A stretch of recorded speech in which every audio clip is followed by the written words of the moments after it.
السلام علیکم موجود ساجہ کام پائے ساتھیوں، آج میں جس اہم موضوع پر گفتگو کرنے جا رہا ہوں وہ ہے محنت۔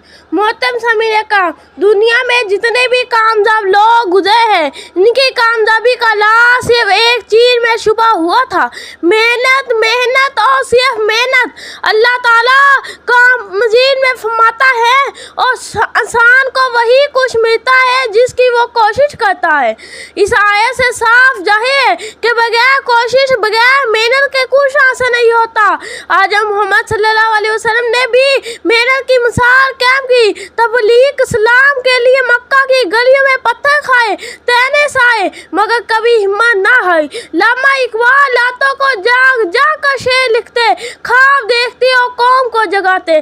قائد اعظم محمد علی جناح نے انتھک محنت سے پاکستان حاصل کیا۔ جو طالب علم دل لگا کر محنت کرتا ہے وہی اچھے نمبر لیتا ہے، وہی آگے بڑھتا ہے اور والدین اور قوم کا فخر بنتا ہے۔ قسمت بھی صرف اسی کا ساتھ دیتی ہے جو خود اپنا ساتھ دیتا ہے۔ سویا ہوا شخص خواب تو دیکھ سکتا ہے مگر انہیں پورا کرنا صرف محنتی انسان ہی کر سکتا ہے۔